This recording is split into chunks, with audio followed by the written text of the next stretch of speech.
Hello friends, Shastri's ಕಿಚನ್ಗೆ ಸ್ವಾಗತ.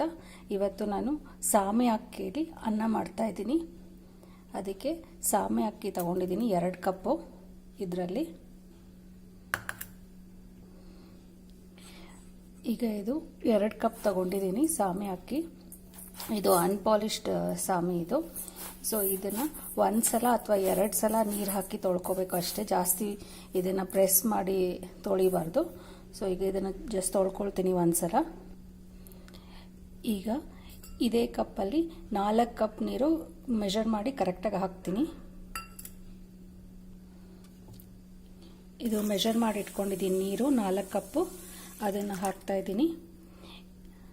ಈ ಸಾಮೆ ಅಕ್ಕಿ ಫೈಬರ್ ರಿಚ್ ಇರೋದ್ರಿಂದ ಇದನ್ನು ಚೆನ್ನಾಗಿ ನೆನೆಸಬೇಕು. ಅದಕ್ಕೆ ನಾನು ಇದನ್ನು ಒಂದು 8 ಅವರ್ಸು ನೆನೆಯೋದಕ್ಕೆ ಬಿಡ್ತೀನಿ. ಇದು PCOS ಮತ್ತು PCOD ಪ್ರಾಬ್ಲಮ್ ಇರೋರಿಗೆ ತುಂಬ ಹೆಲ್ಪ್ಫುಲ್ ಆಗಿರುತ್ತೆ. ಇದು ಅಟ್ಲೀಸ್ಟ್ ವಾರದಲ್ಲಿ 2 ದಿವಸ ಆದರೂ ಇದನ್ನು ತಗೋಬೇಕಾಗತ್ತೆ. ಸೊ ಈಗ ಇದು ನೆನೆಯೋದಕ್ಕೆ ಬಿಡ್ತೀನಿ 8 ಅವರ್ಸು.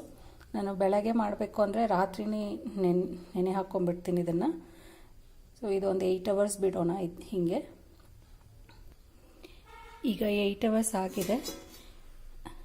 ಸೊ ಇದು ಈ ಥರ ಚೆನ್ನಾಗಿ ಸೋಕ್ ಆಗಿದೆ. ಇದನ್ನು ಒಂದು ಪ್ರೆಷರ್ ಕುಕ್ಕರ್ಗೆ ಟ್ರಾನ್ಸ್ಫರ್ ಮಾಡ್ಕೊಳ್ತೀನಿ. ಇದೇ ನೀರಿನ ಜೊತೆನೇ ಟ್ರಾನ್ಸ್ಫರ್ ಮಾಡ್ಕೊಳ್ತೀನಿ ಪ್ರೆಷರ್ ಕುಕ್ಕರ್ಗೆ. ಈ ನೀರು ವೇಸ್ಟ್ ಮಾಡಬಾರ್ದು. ಇದರಲ್ಲಿ ವಾಟರ್ ಸಾಲ್ಯುಬಲ್ ನ್ಯೂಟ್ರಿಯೆಂಟ್ಸ್ ತುಂಬಾ ಇರುತ್ತೆ. ಅದಕ್ಕೆ ಈ ನೀರಲ್ಲೇ ಕುಕ್ ಮಾಡ್ತೀನಿ. ಈಗ ನಾನು ಇದನ್ನು 3 ವಿಸಿಲು ಕುಕ್ ಮಾಡ್ಕೊಳ್ತೀನಿ ಮೀಡಿಯಮ್ ಫ್ಲೇಮಲ್ಲಿ.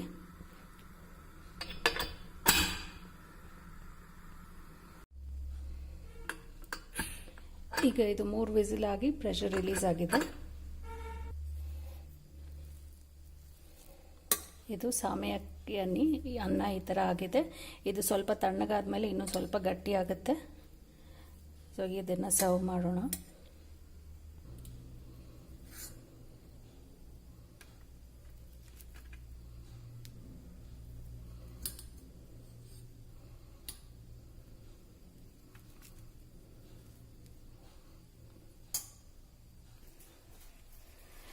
ಬಿಸಿಯಾದ ಸಾಮೆ ಅನ್ನ ಸಾಂಬಾರ್ ಜೊತೆ ಮತ್ತು ಚಟ್ನಿ ಜೊತೆ ಸರ್ವ್ ಮಾಡಿದ್ದೀನಿ.